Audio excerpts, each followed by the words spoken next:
As the summer split comes to a close, we're down to the final four. TSM, CLG, Immortals, and Team Dignitas. All four are headed to Boston, but those who will be playing for the title are yet to be decided. Your semifinals start right now.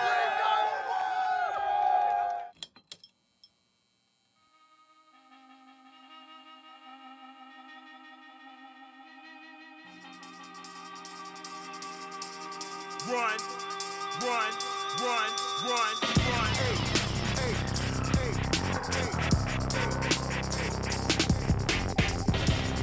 One of the most powerful things when someone thinks of winning or victory is the trophy.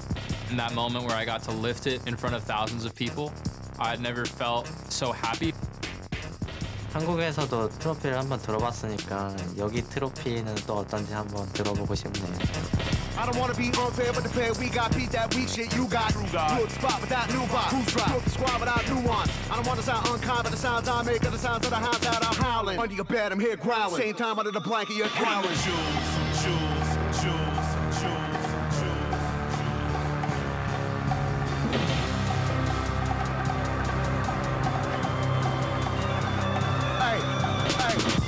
You could just look back on 10, 20, 30, 40, 100 years down the line and just be like, yeah, I did that. The trophy is a real, tangible thing that you can't argue. At the end of the day, they're the champions, they're the best. You can't say anything about that. Run the jewels, jewels, jewels, jewels, jewels.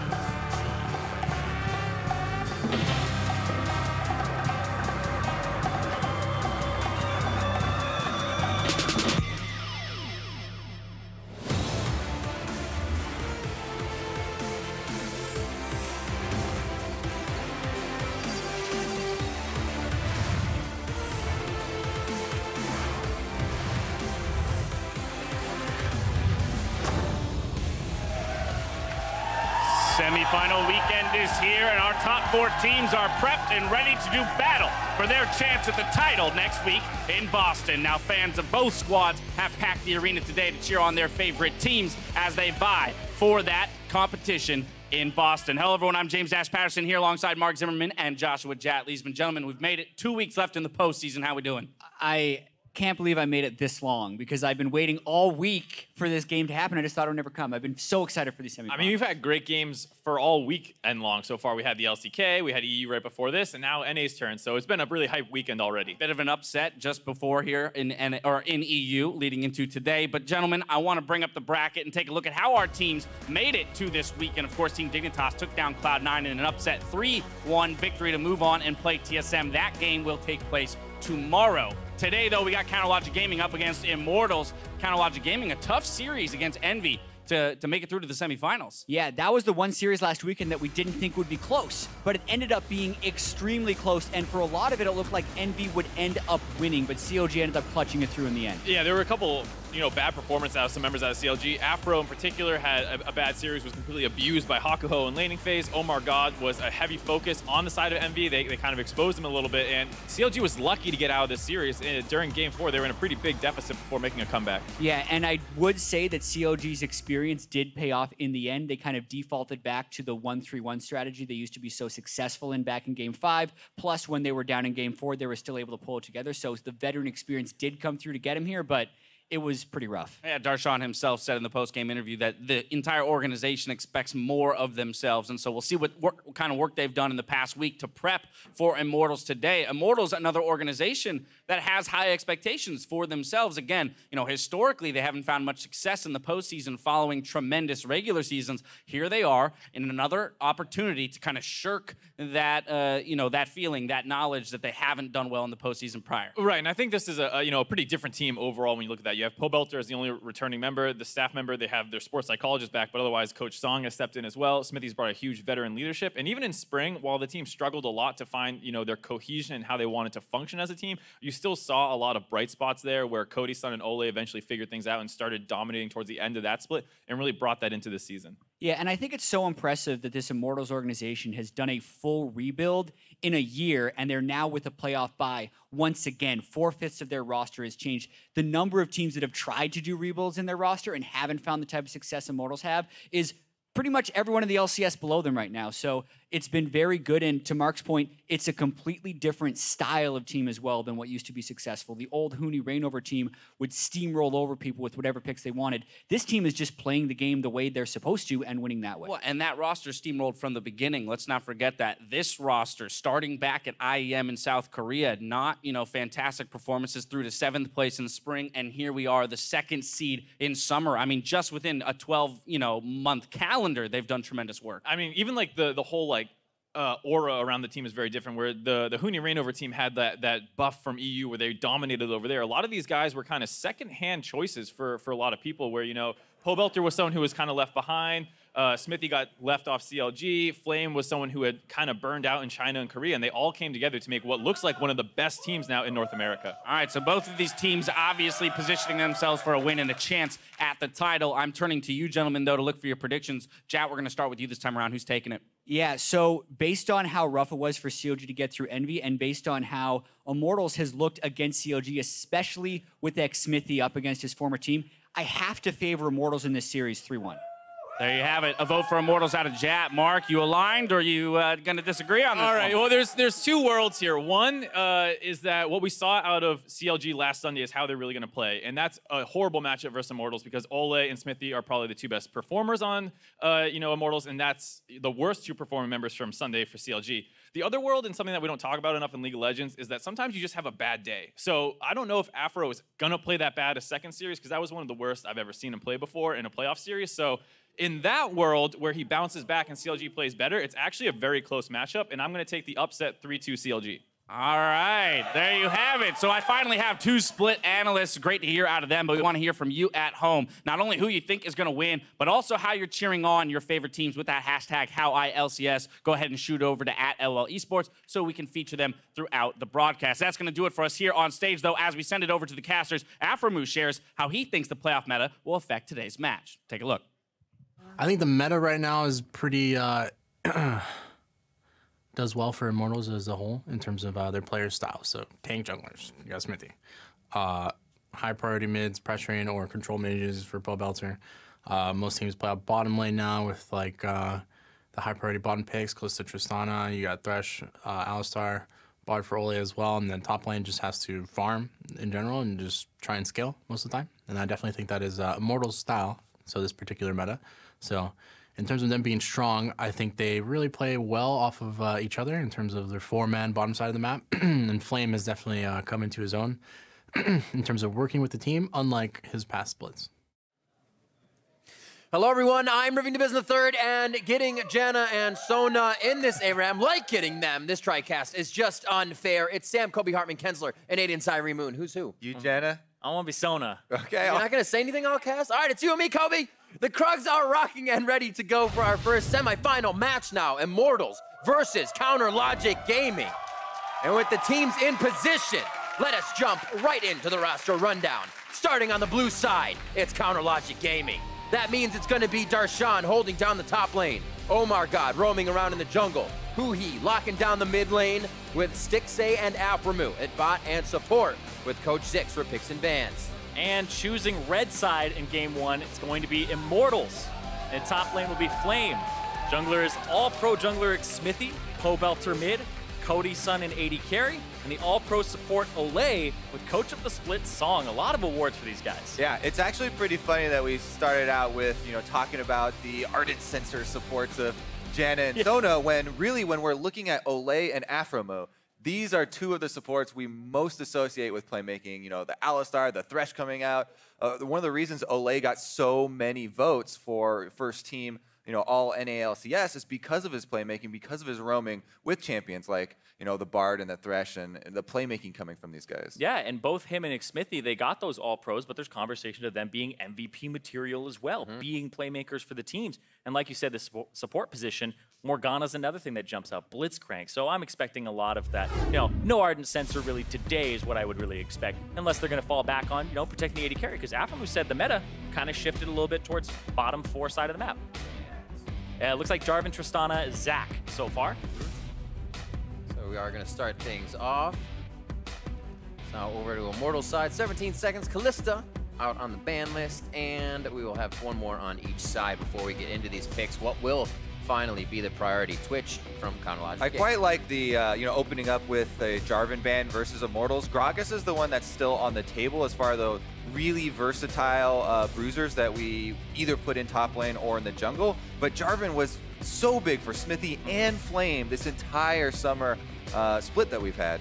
And then there's the Aurelion Sol ban. That was actually banned against Huhi every single game except for a single one. And that first pick of Xayah, interesting. Wow. That's have seen it. Yeah, we saw her rise a lot in priority in the LCK, especially. People are watching very recently. She has super strong ability to trade early on in lane as well. Yeah, and this is the thing is, Cody Sun was one of the big Kog'Maw players, and you've already banned 380 carries, selected one, and this is the one that jumps out to me alongside the Gragas, which was not taken. All right, well, Kog'Maw's on the table, so maybe we will be getting an Ardent Sensor support on the side of Immortals.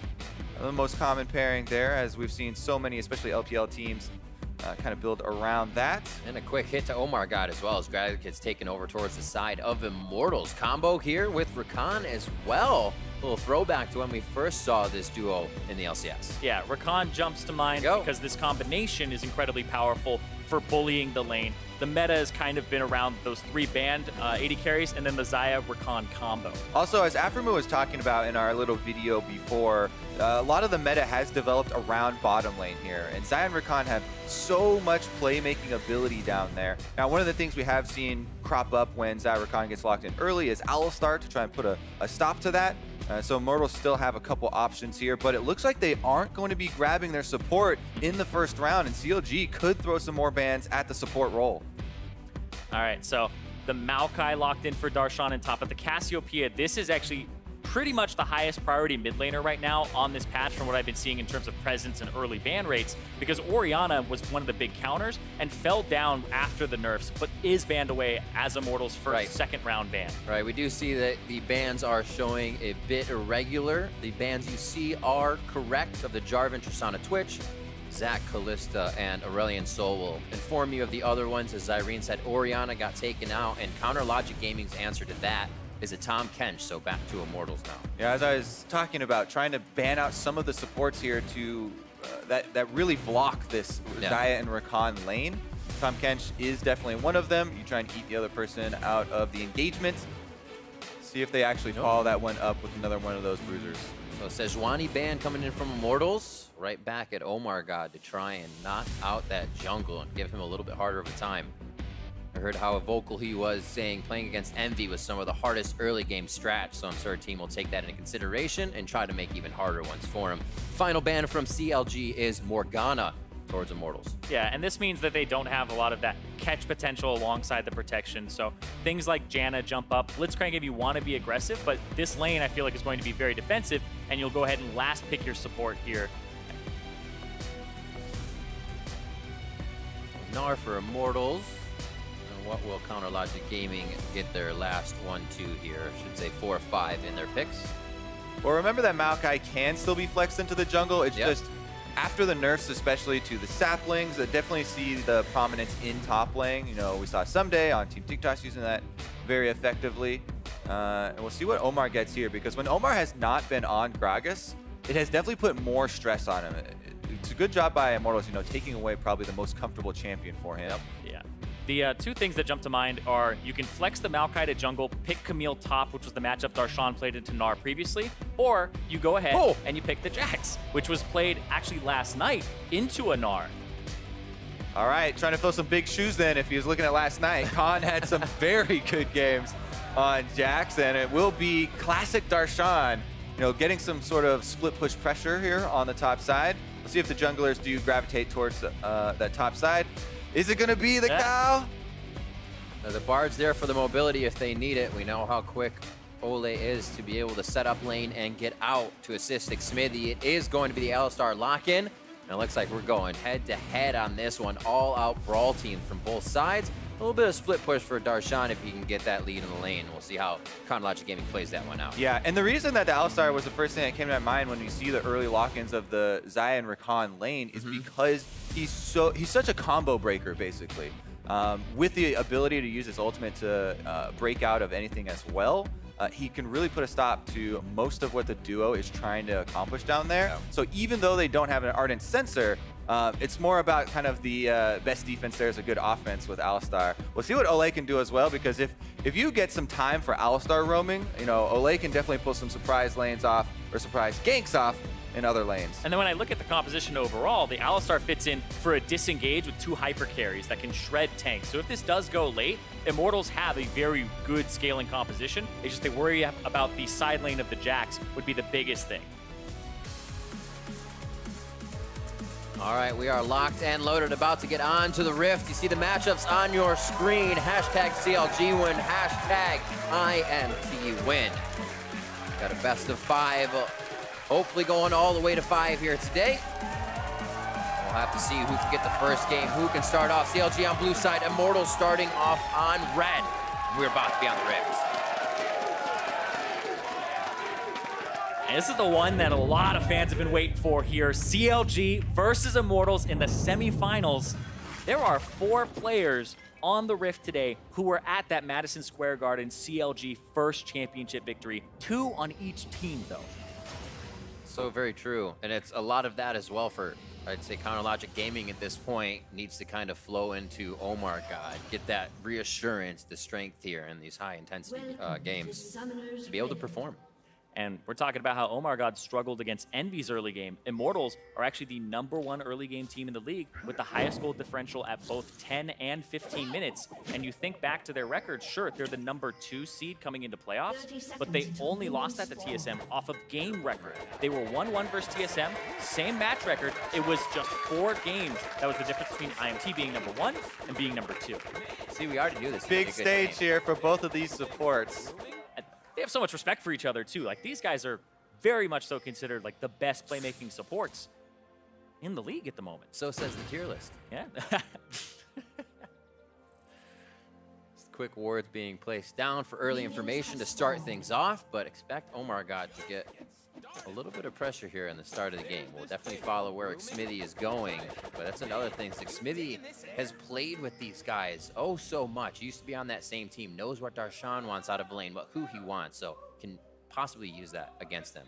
What they're doing here as well is, you know, screening through the river. They don't want to let any upset as far as Omar's jungle is concerned. That was, as he said, one of the big things that Team Envy successfully targeted in their matchup versus CLG. Omar goes uncontested here as far as his own jungle starts. Smites on the early red here, and immediately over to Raptors to take advantage of the saplings that are still extremely effective. Right there to get the extra damage from the brush auto. I'm going to get real distracted between which is the cow and which is the tree in this one. The Kog'Maw skin plus the sleepover Alistar or whatever it's called. I like that better. It's probably the most. They're both wearing costumes, so definitely oh my word. Definitely distracting here. I got OmarGod in the cat skin. Yeah, the Kog'Maw skin was, I believe originally, it was a onesie for it, but then it just looked like he was wearing a dog's skin, and it was a little upsetting. Too many animals down here. Meanwhile, CLG actually getting a very good early push to this start here, with Rakan getting some early time to roam. Now, this is always something to keep track of, is who gets the first opportunity to move up, get your division, and this is really the first line of information that either team has gotten into the enemy jungle. Pops immediately the blast going there as well, removing a little bit of the enemy gank possibilities. Yeah, and Omar actually is going topside here, and there was a ping onto the red on my way ping, so Xmithie's actually pathing, so he comes back to topside level 3, which means that he's most likely looking for a way to get to this Jax and possibly shut him down early. Decides to pop that, but head back out. Doesn't see any trouble towards the top side. And it doesn't look like they'll meet in the jungle, or I'm sorry, in the river either. As OmarGod looks a little bit in mid here, along with Not aphromoo. just Omar, they've got 2 people coming here. aphromoo bought himself some time to roam as well, but there is a ward in the pixel brush, and Pobelter playing it very well. Now, you don't want to completely back off all the way to your turret as a mid laner when you see these things coming. Nope. Pobelter just out of danger, but also kind of enticing a little bit to waste a few more seconds of the enemy's time. Also, the intensity of this game, you heard from kind of Darshan, knowing they need to win, knowing they need to kind of play to their strengths. aphromoo says it might be just Immortals meta as they come in, so everything has to go right here in the early game. OmarGod trying to facilitate something again. And you talked about Darshan being very vocal. Even after their loss against Envy, he was very vocal about almost disappointment in the way that they had played. And usually after games, people are quite upbeat. They're saying, all right, you know, we took out a victory. He's like, I don't really want to win unless I'm crushing these guys. He definitely holds himself to a high standard. And these are two of the top laners that, you know, they had struggled earlier in the spring split, yet both of them are having outstanding summer splits. Flame, I know as aphromoo was giving him credit coming into his own and coming up with a lot of solo plays. Right now, Xmithie is trying to help him out, but there's wards on all sides, so he's not able to get in there and really affect that matchup. It's been all about the vision here from both junglers on top side. Yeah, trying to track each other. Nobody's back just yet for Tracker's Knife. Now they're going to go back to their Raptors at the 4-minute and 50-second mark to keep up experience. You basically come to the lane. If it's not gankable in the first 5 seconds, go back to farming here, because efficiency is the name of the game between these two right now. It's like OmarGod is definitely doing a lot more as well. Seems like he's putting things on his plate as the difference is taking direction from the team, somebody needing it. So that seems to be nice. They don't have to worry about where he is going to be. He's heading towards bot side for now as it's clean clears by Stixxay and aphromoo. Pobelter backs with a bit of a CS lead in mid as Huhi cleans that up. And even though Darshan is getting, you know, kind of pressured under turret here, he has very good CS for the Jax early on. And it really is all about trying to get to his Trinity Force, trying to get to that big power spike. Once you get even actually the Sheen, you have a lot more threat as far as the all-ins on mini Gnar. Jax gets to really choose the timings, and those are the windows that you also want to coordinate your ganks around for those lanes. Yeah, basically name of the game is don't die and just stay even in the game. And right now, he's a little bit ahead of the game with that CS advantage. You can really tell, too, the two teams feeling each other out here in the opening game of the series. We were talking earlier really about how important it is for both of these organizations. You know, CLG trying to reclaim some glory, get their way back to the top of the North American LCS. And Immortals as well, trying to crack the old guard. Yeah, trying to take a win over them. And Olleh looking mid. And OmarGod is here, though. Oh, yeah, he's going to see the other one. Be like, nice pajamas, no party right now. Not this time. However, Xmithie takes a sapling to the face. He gets caught out. That says Flame can go a little hard top lane. Wants to get this pushed in and give Darshan a hell of a time. But Darshan's going to go ahead and deliver. Throws on the Grandmaster. Takes the fight right to Flame. Wave clearing ultimate here for Huhi. Gets some damage. Olleh goes in. Oh, nice miasma holds Huhi in place. He gets locked up by Olleh's passive. But now they're back onto aphromoo. You got to watch both fights. And that one nicely going in favor of Immortals as aphromoo goes a little too deep. And even though technically Omar is around mid lane, that was a legitimate 2 versus 3. No participation there. He was in the river, blocked off, and only got to throw one sapling there. Nice move from Immortals. Olleh gets first move here on the Alistar, finds the initiation, and immediate follow-up from the rest of the team members. Yeah, and Xmithie has just been fantastic alongside Olleh all split. We talk about them being the all-pro jungle and support, and in the running for MVP, Xmithie has been fantastic. Going from being the highest deaths last split for a jungler to being highest first blood participation. And he's so active. He's not done yet. Oh, he waited. Flash jump, wants to turn it around. If these stays, they know there's another fight coming. How much power is OmarGod going to bring to the fight? The burn goes down from the red buff. Kill for OmarGod. Now they're going to be able to take down Flame. A huge turnaround for Counterlogic Gaming. 1-1 for both of those players. Omar able to get there in time for this one. Flashes over, but Olleh is going aggressive on the bottom. Coast to coast on the fights as it just does not end. Bio-Arcane Barrage just giving Cody Sun enough range. They look for the Featherstorm back. Dances it out. And now Cody Sun's able to kite this one back. Olleh has the meat shield in between. Whew. Nice job there by the CLG bottom lane, trying to turn that around. They were holding on to the heal as well, trying to bait in Cody Sun there. It did look very juicy, but in this Xayah Rakan duo, you have to respect the Rakan damage early on in the game as well. He also gets that attack speed bonus. Here's another look at that ultimate we talked about. Pobelter had put it down for the early harassment. Xmithie was waiting in the fog of war and able to get there in time. And OmarGod actually went to go place a control ward as that started. So a little bit of a miscommunication there in terms of the timing, and it got exploited. And then here is part number 2, where Xmithie continues his aggression up into the top side, but you can see right there the call is immediately made. Omar says, I'm close enough for this skirmish, and Darshan turns around. He starts fighting both of them. Omar flashes over, able to get both of them as well, and importantly, able to get the last hit on the second kill over to Darshan to fuel his top lane split push. Yeah, great counter from CLG on that play, but Immortals, that was a lot of misses there from Xmithie and an over-aggression. Oh, then back. This is never ending from Immortals right now.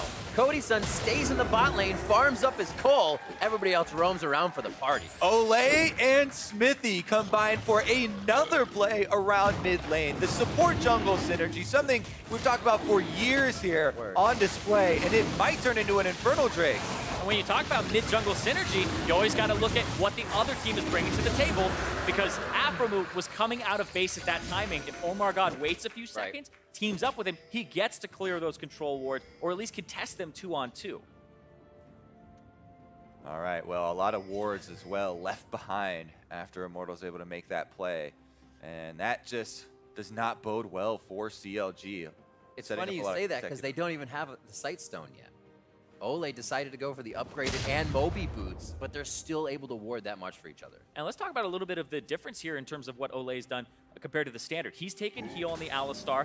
Normally you see the exhaust or the ignite, and then Cody Sun with the cleanse, because he knows he's going to be a primary target later in the game. I remember in a post-game interview, he was like, all right, I know either Pobelter or myself are going to die in this fight, and you just stand your ground, you don't run, you deal your damage, and you try to soak as many abilities as possible, and the cleanse will help him do that, and kind of dissuade him from being a primary target.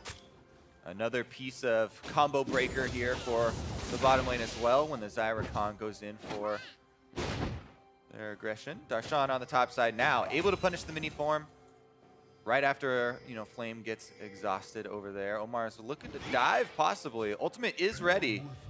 Think about Flame, those 2v1 outplays, those 1v2 turret dives. But he's not going to take it today. Not just yet. He'll come back, actually bait in for Xmithie. Yeah, perfect eye. I don't know if he has enough time. He actually feels how intense this is by staying back. Good saplings by OmarGod as well. He's kind of thinking of every direction here in the situations that something could go wrong. And Xmithie is just doing an extremely good job of just providing vision and defending topside. Because right now, the story for Immortals, after all of their plays around mid lane created by Olleh and Xmithie, Pobelter is extremely far ahead of Huhi. He already had the CS lead. On top of that, he was able to get both of the kills in the mid lane plays, and he's Cassiopeia. Perfect scaling champion for Immortals to really carry through the late game. Hits. Looks like they'll be able to walk out of this one before Olleh gets the full lockdown. And like you were saying, Kobe, the fact that he has a tier, he has a Rod of Ages, he has a Dark Seal with 4 stacks on it. You talk about a bad early game for some scaling champions. He's already past that point right now in this Cassiopeia and is in the scaling department. Blastgon's going to get him not past the control ward, but he doesn't care. He'll run right into it then, I guess. Wow. Controlling the jungle a little bit. They are actually finding OmarGod. They're fighting Omar right now over at his red buff. He's got to run away. They're getting flanked right now by the Viktor. There's the flash. Tries to draw him a little deeper with the flash as well. Flames teleport in, waiting on Darshan. Has not chose to go off yet. OmarGod goes down, and Flame is actually going to make it to the party. See, this is the problem for CLG. Immortals want to fight around Pobelter. This Cassiopeia we've been talking about has the experience lead, has the CS lead, had 3 kills now, and OmarGod a little bit too far in front of the team. Pobelter, actually, there's very low mana on Huhi.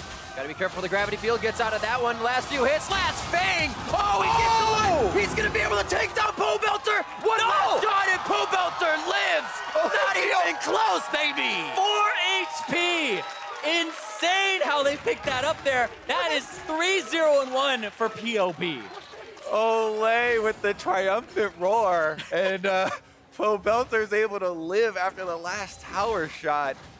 What a solo dive there, but then very good outplay by Huhi, only again righted by this Alistar. And again, this is why we've been talking about Olleh and his roam so much. He's completely destroying mid lane as a support. Yeah. Here again is the invade though. CLG Omar flashes in, but it's an immediate flash by Xmithie and a very good call by him to create extra distance. Omar did not buy a ticket this far into the river. Yeah, didn't actually bank on that. And then the cask separated him again. So Xmithie actually really outplaying Omar in that entire engagement. And then Pobelter here, it's like Huhi doesn't have enough mana to really counter this. All he has to avoid is that W, and he does. Outputs the damage there. The flashes come through. The shield at the very end there that Huhi was able to get off. Pobelter did not think that one was coming through.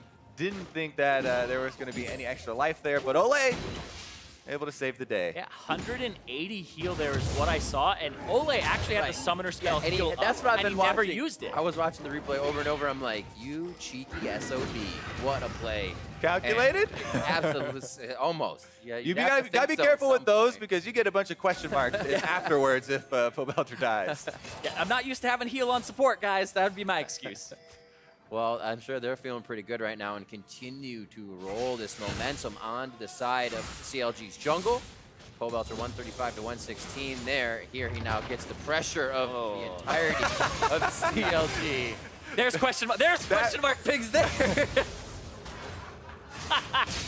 That reaction, Zyrene, is the reaction that we heard from a lot of players when that ability was first released and they saw how slow it was. But it definitely has its uses. And see how not to use it. 24.3 to 21.8, and everybody kind of files back to lane after that. Wards are mirrored on the bot side, so it looks like it'll be either a full fight or just disengages for that time being, but CLG is going to try anyways, because they send OmarGod and Huhi to the bot side. They are setting up here. aphromoo has flash. He has his ultimate available, but the Immortals bottom lane are going to back up and just give up the first turret bonus gold here. No, they're moving back in. Olleh uses the Q. He just used heal as well. Ugh. Not used to having it. Here's the flank. And they're still going to go in. Yeah, Cody Sun is getting obliterated. I was going to see if he went down immediately. It's Stixxay now. He dances up, tries to go invulnerable, and he does, successfully saving himself. Now taking down Olleh. Transfers another kill to Xmithie, and CLG is able to turn this one around. CLG get the first turret, they win a fight, and they're going to get the Mountain Drake off this too. Huge blunder by Immortals here, deciding to turn around and defend first turret gold when they don't have teleport available to answer from the top side, and Flame cannot interrupt Darshan. When Darshan gets down there, 5 versus 4, CLG clean up, they strike back and get a Drake for themselves. Yeah, and Flame, it looked like he was saying, I'm going to stop the TP. He followed Darshan to the tier 2, but then it's just too far for him without a minion wave, and he doesn't actually interrupt it. He backs off, and that's when it comes through in the top side of the map. You see him chasing him all the way down. Right, if you look at the mini-map there, he's trying to get down and chase Darshan, but the turret's already down, and Immortals are already committed to this fight. Darshan has gotten away, so when the teleport comes in, you can see Olleh is out of there on Kog'Maw. Even though he doesn't die, he's effectively out of this team fight. And Darshan's able to go onto the Cassiopeia. They completely dissect the Immortals bottom lane here. Divide and conquer is definitely successful. Yeah, a lot of question mark pings in that fight as well, but some outplays because Pobelter went for a 2-man ultimate. Both members of CLG faced away, and then they turned back on it. And that's surprising because I was just about to compliment Immortals on how cohesive they have been in this game. That fight did seem, sorry to cut you off, a little antsy, like we're ahead, we're gonna be all right in this fight. Oh, we blew heal, but we can still go. You get yourself in trouble, as you were saying. The heal was really strange. It looked like Olleh either thought he had flash on that or he was looking for exhaust instead because he blew heal almost 100% HP as the turret was going down. Almost, like speculation, almost guaranteed, 90% sure he was looking for exhaust there to slow and stop some damage. Absolutely. Definitely would agree, especially after you know, the earlier incident in mid lane, which did not cost anyone their lives, but this time around it definitely cost Immortals. That being said, they still have the gold lead. They can right the ship, and they do need to remember to play to their strengths. It's a Cassiopeia in mid lane for Immortals, where all those plays from Olleh and Xmithie really were bearing fruit. On CLG's side, Darshan got a kill in the bottom lane skirmish as well. So it's, again, still CLG playing through this Jax. Can Immortals play through the mid lane? And now you're at this strange point in the game where the Gnar has the first completed Frozen Mallet for the split push versus the Jax, who now has the Trinity Force. It's actually very volatile. The next damage check, if Jax wins it, he could kill the Gnar. If Gnar figures, oh, I can actually kill him, you have to know this breakpoint because this is actually very crucial to the way this game is going to work in side lane priority. Huhi trying to wave clear here in the mid lane. Is able to stall it out a bit, but Pobelter keeps up the aggression as he's got teammates on the way. Flame coming out of base. It looks like CLG didn't want to engage, not knowing where he was right away. Xmithie and the rest of the team, power and numbers used this time to get some wards in. Engage. Flash body slam, trying to get the pass back. Doesn't really knock CLG into a bad spot. Just leaves Xmithie out in the front. Nobody can follow through that choke point, and now CLG is seeing if they can get anything back. Flame has to go bot to clear the wave. Immortals wanted that because they saw Stixxay on the ward behind Dragon Pit walking up, and they thought they would have the advantage, but Xmithie gets focused down so quickly. They nullify that immediately, and Immortals turn defensive. And CLG, they're going to control the top side here, which is the next turret that'd be easy for them to pick up, and also the Rift Herald's on that side. So because they get control of this part of the map, this is actually really good for them to try and accelerate the pace of the game and get a gold lead. Yeah, they can just leave Viktor in the mid lane to clear those minions. Huhi actually is going for the auto attack assist here with the Sheen into Lichbane for Viktor for that extra burst damage. That burst, but speaking of picking things up, Darshan with the red buff here for the 1v1 in the side lane. I was going to say, sometimes you'll have to wait till something like a Blade of the Ruined King to really chase down and get those Gnar kills, but the red buff is definitely going to go a long ways, and Flame will not want to stay in that long lane during the duration of that buff for Darshan. He's going to pick up a bunch of CS as well to try and get back very close to Flame here. It feels like a very opportunistic pickup as well, because if you go to clear that bottom wave, you don't have control of the bottom side of the map. If the Gnar gets control of that red buff, even with the Frozen Mallet and like the slows being a little redundant, it would still be that extra damage that could push him over the edge to take your tower or even kill you. So feel as though, you know, ideally you'd want to hand it off to somebody like Stixxay, but the 1v1 would be fantastic for him. Looks like Immortals are getting snuffed out here a little bit. The ward's failing, and CLG starting to play this fog of war game. You almost saw Stixxay and aphromoo able to make an initiation there. They start to back off.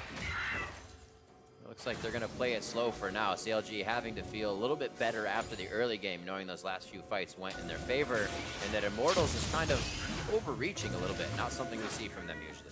Yeah, we talked about how Pobelter was 1,000 gold up. Well, now Stixxay is 1,000 gold up over Cody Sun. And Cody Sun's got that Rage Blade, but he's looking for a second item, whereas Stixxay already has his second item coming through here. A lot of CDR to try and avoid engages. We're talking about items as well. I kind of do like the super early focus on Adaptive Helm from Omar, considering how many kills Cassiopeia got early. Darshan, though, going for the 1v1, but it turns into the 2v1. Flashes over the wall, gets the safety, but burns down. Beautifully played, though. Perfect mechanics if he were to get out. Wow, aphromoo was extremely close to giving him a shield as well, but not in range there. They kill off the split push threat, and now it's Immortals with the pressure around mid lane. They're going to keep Flame in the bottom side to try and whittle down that bottom turret. Yeah, push mid, whittle down bottom turret. Ocean Drake in 25 seconds, around the time that Darshan would be up and walking towards that objective. But this is the point in the game where you can't really go towards that Ocean Drake. Priority of wards on the top. You don't want your Alistar starting that low. In any case, Xmithie should live. Oh, last laser burn! It is going to take him down. That's the Ignite from aphromoo to get the finishing touches down. And it looks like CLG may have enough here in the mid lane. Pobelter, good clear with double buffs. We'll see if he can stave it off. These have been extremely enjoyable to watch here when both supports have been going aggressive. Now CLG will reap the rewards of the turret and be able to fall back to that Ocean Drake. Another 15 seconds left on Xmithie means that this last play from aphromoo here with the flash on Rakan was definitely huge for the team. And when Rakan came out, aphromoo was the person to debut him, and it was one of his best performances of the entire split. And fans were hoping that he would return to that form with the playmaking supports. That's what you're looking for there. He even gets the extended range here for the engage because Xayah's on the field. He uses Stixxay as the pole vault basically to get into this one. Lands the double CC, able to lock up bottom line, and Xmithie goes down again. Yeah, gets the kill on Xmithie, gets both summoner spells out of Cody Sun, and when there's a Baron on the horizon for a potential fight here in 23 minutes, there's this large range within 27 minutes where you don't have those summoner spells on Kog'Maw, and he is a very likely target for this team of CLG. aphromoo has that one priority on his plate. We saw in the fight down on bottom when Olleh blew that early heal.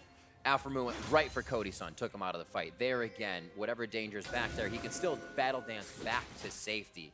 And that's what gives him so much strength on the Rakan. Yeah, we're starting to see glimpses of what is possible with this composition. aphromoo is going to be the point man to start the engagement, but we talked about Maokai Ultimate a little bit earlier. It's so much better as a follow-up, and OmarGod's job is actually going to be to just follow behind aphromoo and then keep them in place with that Maokai Ultimate for, you know, Huhi and Stixxay to get off that AoE. Immortals, though, take that Ocean Drake eventually. We'll be able to add the regen to their already Infernal Drake, but now he's going to walk through mid lane. CLG will take it. Yep. Second split, but that's a rookie mistake. Void Puppy down, and CLG has free reign. They keep killing him, and it's Pobelter left up to do all of the damage. They're having to force right now with Flame down bottom side. They want to draw out the cooldowns. TP one. Yeah, that was the big thing is Darshan TP'd towards mid to try and make something happen when they were taking the tier 1. So you have TP advantage for Immortals, and Flame doesn't have that bottom turret just yet. It's gonna die and not give local gold over to Immortals, but you really wanted to abuse that TP advantage, and that was Cody Sun kind of giving that up. Pobelter might want to buy soon. Quite a bit of gold he has to do damage with. It looks like he is going to start peeling back. The team is going to let him do that as Gnar wears off, but they have to be very vigilant of where CLG is around that Baron. Yeah, Pobelter is sitting on 2,500 gold right now, 4-1-1. Yeah, this happened. And this, well. Darshan, aphromoo is like, like I said, there's no flash, there's no cleanse. That is an unsafe route to take. I can't believe you've done this. Puppies like hugs. That's what it's all about. 4 hugs right there. All right, CLG going to transition into their 4-1. It looks like actually they're going to let up on the pressure, even with Darshan heading to the bottom side. And not going to knock over this last outer turret. Local gold actually is very significant on the outer turrets.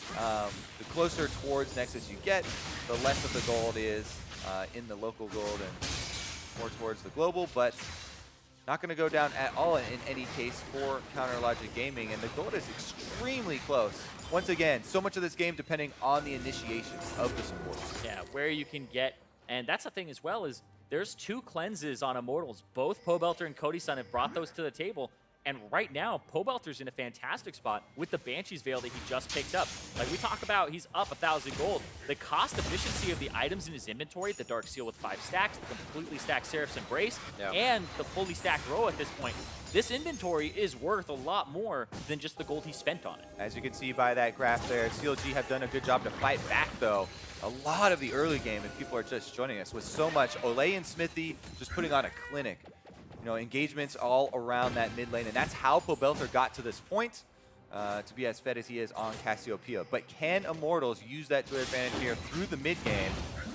It does feel like CLG got kind of a bit of a read on Xmithie after the 15-minute point, where he's 0-4-3 now, getting caught out a lot because he was face-checking a whole bunch of areas towards mid to try and establish control for Pobelter. But then it was just OmarGod with roots, the point-and-click CC, and aphromoo also kind of stepping up there with the support jungle synergy to make those picks. Looks like Immortals right now is feeling safe enough to put Pobelter on the top side. Xmithie's going to hang out in between to kind of create a body here, just a wall of defense. It's a movable sentry. I think CLG might just kind of walk to a beat of their own drum here. Down towards mid lane, they can ward up the left side and exit towards Darshan for safety.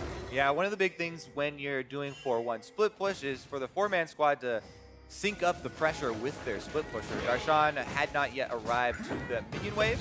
CLG are going to pull right back off it, and now they're actually collapsing. Look for aphromoo to try and get past this front line. If he does see an opening, you know, it is the double cleanse backline of Immortals that he's going to have to deal with, but that's still the targets. Step number 1 is always blowing the summoner spells.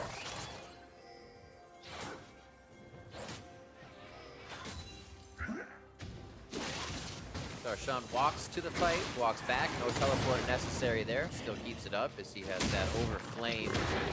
And now they're going to start distributing the blue buff a bit more around. Cody Sun with Living Artillery and the Bio Arcane now up quite more often. They're going to start putting a bit more pressure to siege these turrets. Yeah, and that's what they want, is they want this mid-outer turret. Once you get that down, it gives you so much more pressure. Despite Immortals having some type of Gold Teleport again. comes in, they're flanking. They always have to worry about this when they push. Darshan trying to make the difference. Waiting for the counter-strike on all of them. Or is he just looking for the puppy on the backside? Darshan waiting to go in, doesn't have a target just yet. Now that's under the turret. He's holding off Flame as well. They're going to lose OmarGod. Darshan didn't find a target the entire time. The pop-up from aphromoo, but that leaves him in for the fight. Olleh goes in and gets one knockup. Now Darshan's to the back line. Flashes away from Cody Sun to stop the damage as Flame cannot get in fully to lock down the fight. Pobelter with a few more shots. Boulder goes out, but it hits the wall as he hits him with the Q, gets a bit more movement speed, and Stixxay goes down. What a turnaround. With a Cassiopeia on your team, you can always turn towards Baron with these mid-game teamfight victories. Kog'Maw available as well. There's a tremendous amount of damage here. Xmithie's low, so they're trying to give him most of the fruit. Yeah, but they don't have to worry about a smite steal at this point. And with Darshan low, Huhi low, and aphromoo low, Immortals are going to try to take this. You just have to worry about the Viktor laser. That's about it when you're doing this. Not even much to worry here. aphromoo could go in, but he's so low, he'll die for it. Flame, beautiful job holding him off. Xmithie gets the Baron. aphromoo and Huhi now have to run it out. It looks like they're going to make it to safety as the Immortals backs to reset. There were so many things in that fight that were big. Darshan does not jump in with a counter-strike to follow up off of aphromoo, who jumps twice, flash engages onto Cody Sun, and then Olleh's knock-up and knock-back of Huhi to stop damage onto Cody was huge. Immortals were able to kite back just far enough into turret range. We talked about the cleanse flashes on both of their carries. Even though Cody Sun has to burn both summoners to get away from the aphromoo engagement, he's back into the safety of the turret. And then when Cassiopeia and Kog'Maw get to go full offense here, it is just a chase down. Yeah, and Pobelter with the target selection there decided to go after aphromoo and Stixxay instead of Huhi on the main squad, but it ended up being worth it for them. And look at that. The fact that Huhi did that much damage in a fight where he got QW'd out of it immediately is big, because he would have contributed more, and Darshan didn't pull the trigger early, and it definitely is shown in this. Now CLG are looking for a counterattack. 5 members around mid lane.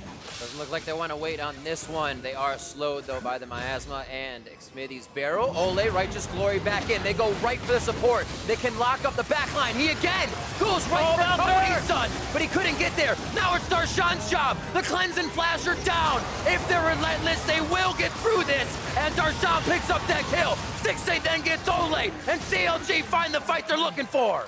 Immortals use so much crowd control on the Rakan, one of the most slippery members in the entire game. And aphromoo happy to be the sacrifice here for the team. What a turnaround. This game is all over the place as CLG are now moushing up the mid lane. That was a fantastic turnaround in the presence of mind from aphromoo to turn that around and collapse and find Pobelter. The fact that the Rakan is a 2-part CC, got the Banshee's Veil, and then the CC. Even so, Immortals used the Alistar combo, they used the Gragas combo, the Gragas ultimate, all on only the support. Woo. Getting close, playing it very close. Staying too long can throw away a fight like that very fast. CLG is gonna head home, and we're gonna watch it again. Watch this, because they see aphromoo, and they want to go for a counter engage, but that is all of Alistar's combo. 3 of his abilities used there. aphromoo still gets to the back line to Pobelter, and sets up Huhi beautifully with the gravity that's able to suck him in afterwards. I mean, in order to absorb that much and still get off your prime directive as the Rakan, you know, aphromoo very happy to, you know, die after that one, because he accomplished everything for CLG. That's called worth, right there. There you go. He even got his body slam cask, 4 CC used on him immediately. I mean, that was just a brutal combo afterwards as well. Huhi lays down the gravity field. They get giant chunk onto, you know, the Cassiopeia, and we keep talking about how that is the critical member on Immortals they're trying to fight around. They do still have a couple Baron buffs here left to be able to try and push with and get a turret for themselves, so. Yeah, just Xmithie who didn't die, but look at this, aphromoo looking for a flank. He wants the 2 guys! Gets him on the back, teleport's now coming in. Flame is actually Mega Gnard. He's about to lose it as he gets into the fight. He tries to get there for the sweep. It's Xmithie that goes down, 50 seconds on the clock. Huhi gets traded back. Retribution for the teammate kill as Darshan comes up with Cody Sun. They are falling left and right, and Pobelter has to slither away as his team lies in front of him. Ooh, red buff on. I wanted him to go for the 1v3 there almost, but it is a bit dangerous considering aphromoos cooldowns were coming right back up there. Yeah, and Darshan with the backline 3-man Counter-Strike to delay damage was huge for the tail end of that fight, where Pobelter, like you said, Kobe, he could have gone crazy. Because notice, it's a good thing you bring up Darshan. We'll track him in this team fight and then go over his item build afterwards. He flanks around this time, he doesn't hesitate. He immediately follows up on aphromoos engagement, but then they kite back here through the engagement. Stixxay gets out the ultimate with the blades to go down through the kill on the tank. This right here, oh, the 3-man gets them Cody Sun, gets them Flame immediately after. So not only Darshan team fighting pretty well, you know, kiting back as Jax, but also look at the build. So much more tanky than you're used to seeing from Jax. Usually we see 2 items offensive Blade before we King, see... Titanic Hydra, something along those lines. Exactly, before they go that much more defensive, but he's immediately transitioning into more health, into more team fighting oriented build here for the Jax, and utilizing his Counter-Strike very effectively there in the last one. And looking at Cody Sun's build, the Rage Blade into the Hurricane, into the Essence Reaver for the CDR. Basically, you're playing around that W cooldown, the Bioarcane Barrage, during these team fights. And we talked about how CLG were actually backing up for their cooldowns. Immortals kind of want to take the same fight. A Cassiopeia and a Kog'Maw running forward, not the ideal scenario for them. They like to kite back. Right now, though, CLG trying to get that split push pressure here. Darshan is working up the bottom side, so Immortals don't have a lot of time. CLG do back off to their turret and deny that 4v5 engagement, able to hold on to the teleport. But now with both side lanes pushing, you would think that CLG would want to at least press into the jungle, get some vision back for themselves, and make use of the pressure that they have. And this is just such a strange game because the gold is so close. Immortals have more Drakes, but CLG have more kills. So if you're just flat looking at the scoreboard, you're going CLG. They look like they're ahead off of the kill count, but they're very bloody. They're just behind, and also where the gold is right now, right? Most of it is on Stixxay and a little bit on Darshan, whereas Huhi trailing a bit here behind Pobelter, but a lot. Pobelter and Cody Sun with most of the gold for Immortals, and they're kind of getting CC chained on top of each other. Immortals need to spread their carries out when these fights start, because if one CC is hitting both of them, you're getting so much value out of that, and that has happened in the last fight, and honestly, last 2 fights. It's interesting with the development of the meta and so many tanks coming through, there are a lot more of these cooldowns that you have to track as a carry in these team fights, and they're becoming extremely hectic. You know, with the multiple engagements here from CLG, aphromoo definitely is the point man, but it's not just him. You know, Omar showed up very big in the last one, and Darshan had a very good flank as well. Let's track the objective cooldowns as well. 20 seconds on Baron, 10 on Elder, as both teams actually circle around the mid lane. Darshan's teleport is up, Flames is not, so he will head towards that bot side lane to start creating some side pressure. And we keep talking about the Immortals carries, but neither of the CLG carries here for the backline, Huhi or Stixxay, are running cleanses.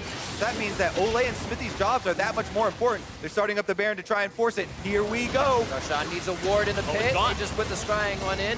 Or Farseer, as you say, as the fight goes. Darshan's coming into the pixel brush. Aphromoos low. OmarGod tries to get A. Darshan's got to try to either leap in or out. Counter-strike on the backside. Cody Sun and Olleh. Olleh decides to go back in. Omar is low. Aphromoo is almost down. And it's going to be Olleh first as they're looking for the next health bar. Stixxay, half his HP from one shot of Pobelter. Darshan just on the cusp of getting a 3 counter-strike.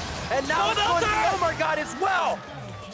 Pobelter flashed into the gravity field. So close. Flame makes it out alive. He's going to be able to slow Huhi with the boomerangs just enough. Stixxay focuses on mid lane, and Cody Sun's going to try to defend. Oh, Flame trying to keep him at arm's length there with the boomerang spam. He actually got regeneration to start ticking as well with those ocean drakes, and Flame will live. If one of those boomerangs didn't hit, the Viktor speed comes through, and he can get that extra E and get the kill. Flame escaping. Immortals have the Baron, though, on 2 members. Another explosive team fight here.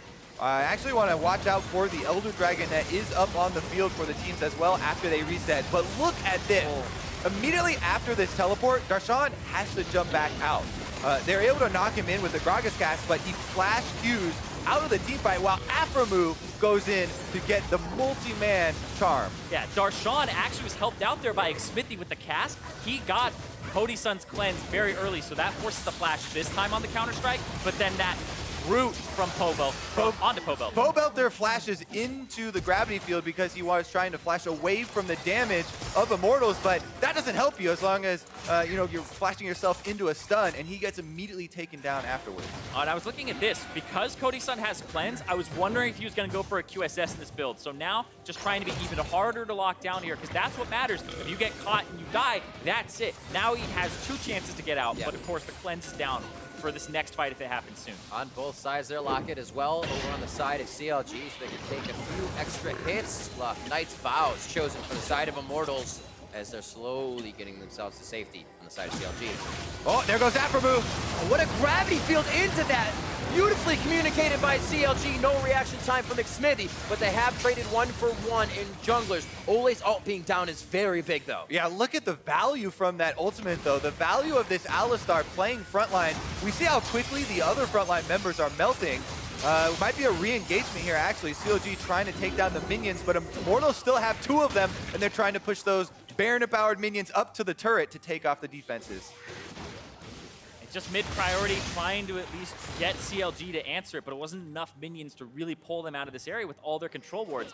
And aphromoo, you have to be careful here when playing against him. He has flash, and when his ultimate's back up, that backline is not CLG safe. right now are just trying to buy time for their top lane wave. It just died out at the turret, did its damage. Now the Elder Dragon going down. They don't have smite.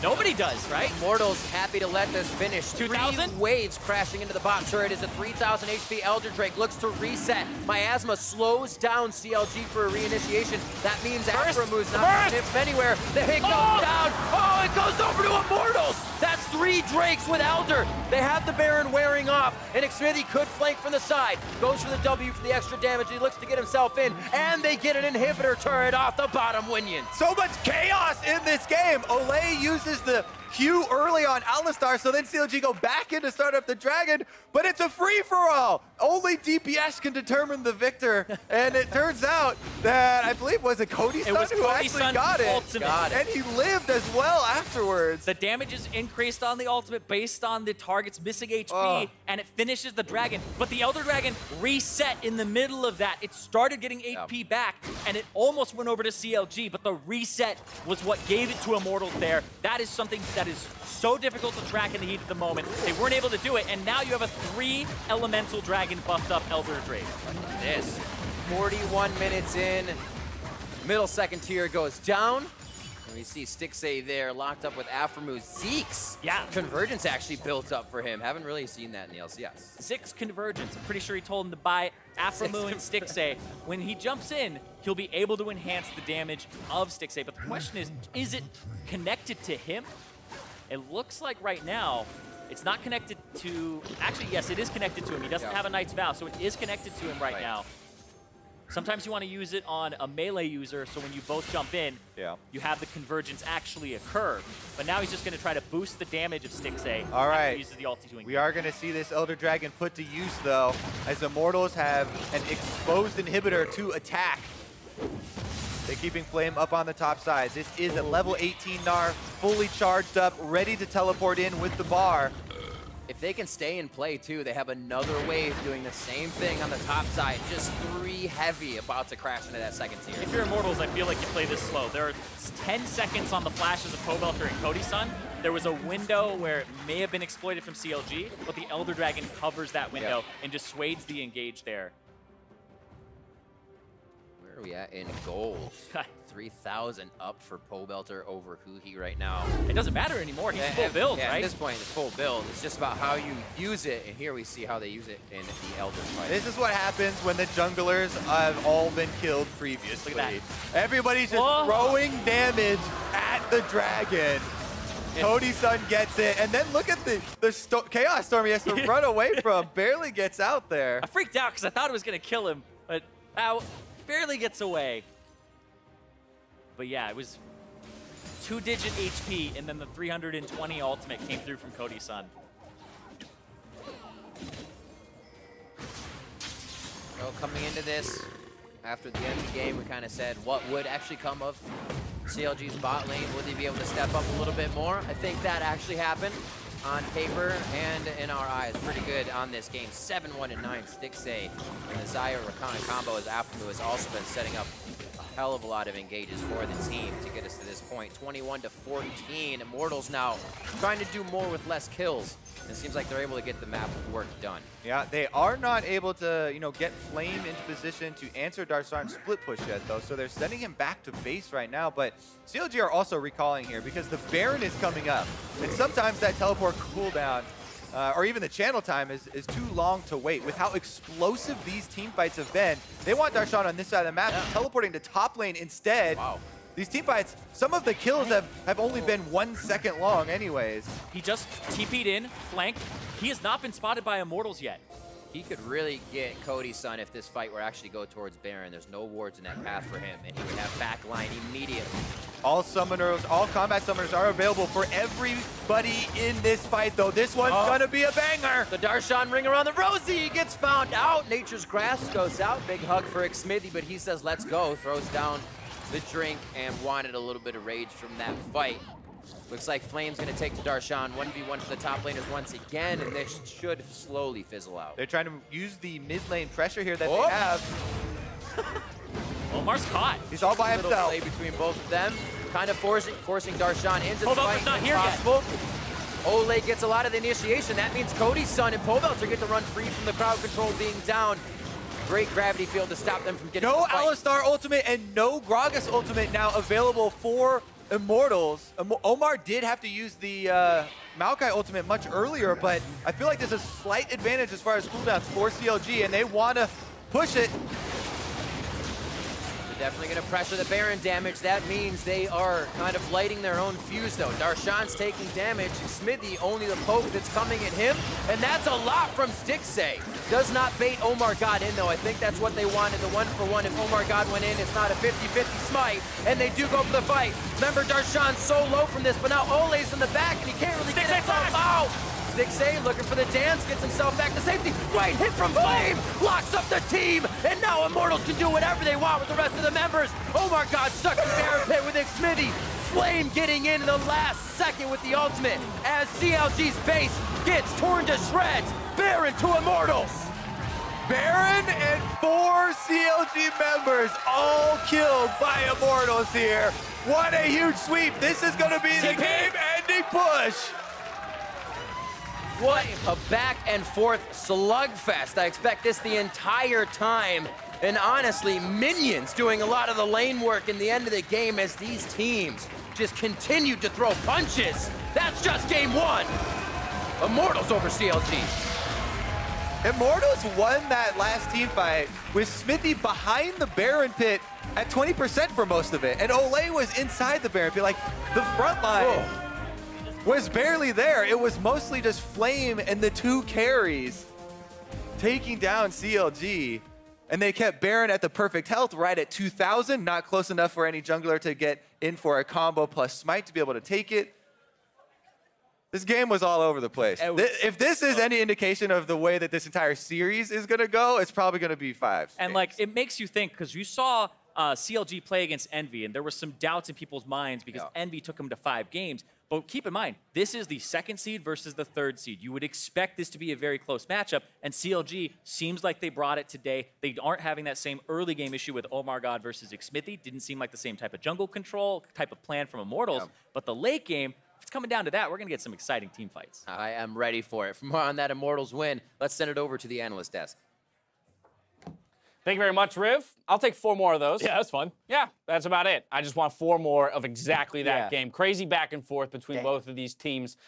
Not without mistakes, of course, but Immortals able to come away with the victory here in game 1. Let's jump right into it because we got a lot of gameplay to take a look at. So first, I want to take a look at the team comps, what these 2 squads came into the game with. I mean, both teams have super strong backlines. Viktor and Cassio, 2 of the strongest late game mages. Kog'Maw, one of the best late game AD carries. And Xayah's teamfight damage, especially when you get a good ultimate E combo, is no joke either. So there's a ton of backline damage. Yeah, and then both teams also brought a lot of playmaking. So if a team wanted to fight, they were able to force a fight more so than the other team was able to avoid a fight.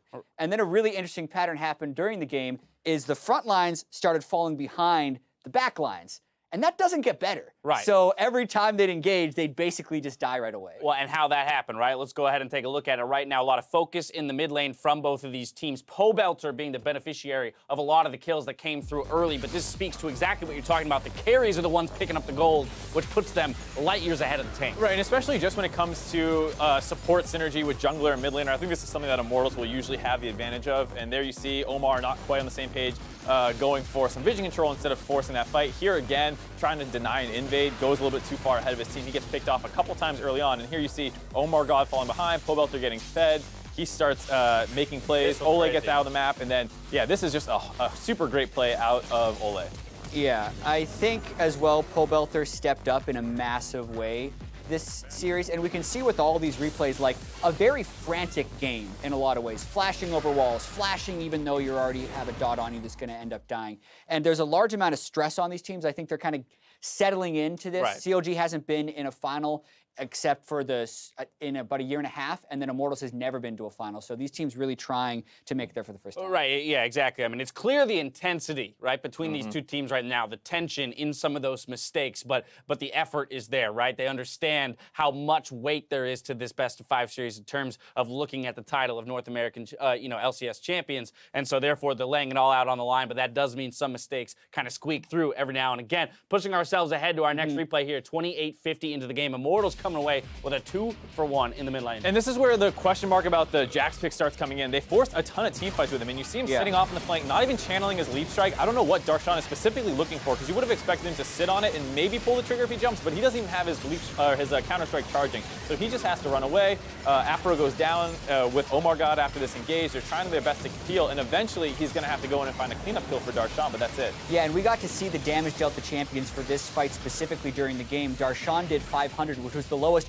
of all players in the game, as the guy who's the flank teleport for the start of the fight. Right. So there were definitely some misplays there by CLG. Yeah, Cody blew both of his summoners at the very beginning of that fight. You would have expected that to be the okay for Darshan to dive into the backline, showing rather some hesitancy there. Immortals is able to flip it around and turn it back on them, moving ahead just a couple minutes further into the game. CLG 4-for-1 in the jungle. Immortals has just picked up the Baron, and they went confidently for this play on aphromoo, but it gets turned around. And this is what we're talking about, some of the playmaking tools. They go hard on Aphro, which actually is fine if you insta-give him, but they don't. All their summoners are down from that fight that we just watched, so Aphro still finds an opportunity to engage, and they're caught out of position. Yeah, and we're seeing in so many of these fights really clutch moments coming in from the carries. If they're not immediately caught, there were so many people funneling into smaller spaces, and the AoE mages were huge. Like that fight in particular, Stixxay and Huhi got off all of their damage on multiple people for the whole fight. All right, CLG won many a fight here in this game with slight gold deficits. That's going to push us all the way to the final fight of the game. Around the Baron here,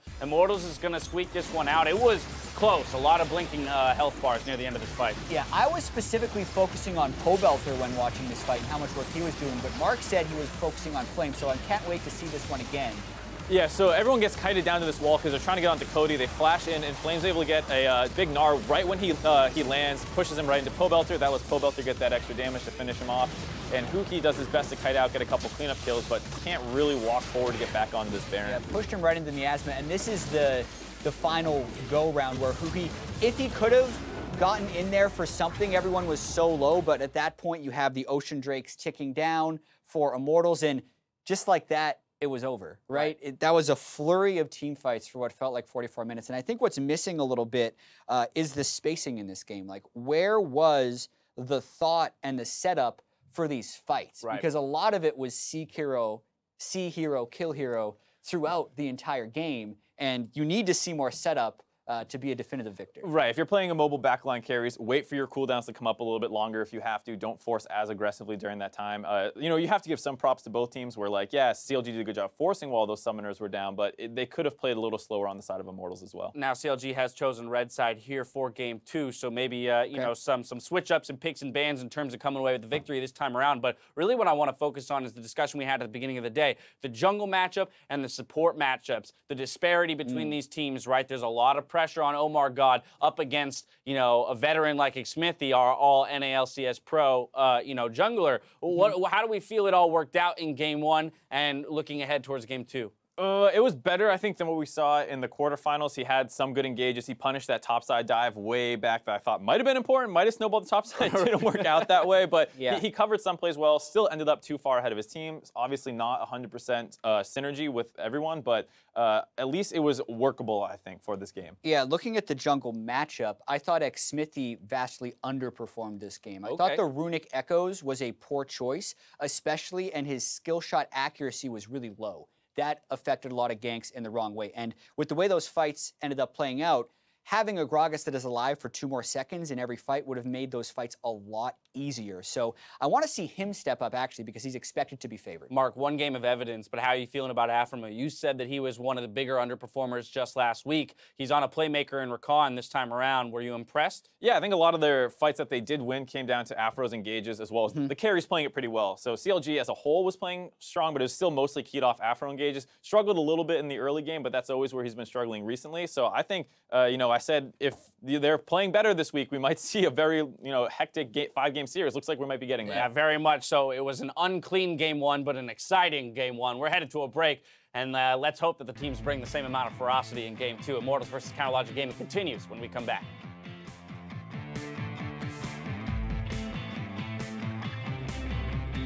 You lose some, you win some, but don't hesitate. Don't hesitate. I got chills. Don't hesitate. Olleh goes in. Oh, nice miasma holds Huhi in place. He gets locked up by Olleh's passive, but now they're back onto aphromoo. You gotta watch both fights. Gotta be careful the gravity field gets out of that one. Last few hits, last Fang. Oh, he gets away. He's gonna be able to take down Pobelter. One last shot and Pobelter lives. Not even close, baby. Goes right for Cody Sun, but he couldn't get there. Now it's Darshan's job. The cleanse and flash are down. If they're relentless, they will get through this. Darshan just on the cusp of getting a 3 counter-strike. And now it's going to OmarGod as well. Dance gets himself back to safety. Great hit from Flame. Locks up the team. And now Immortals can do whatever they want with the rest of the members.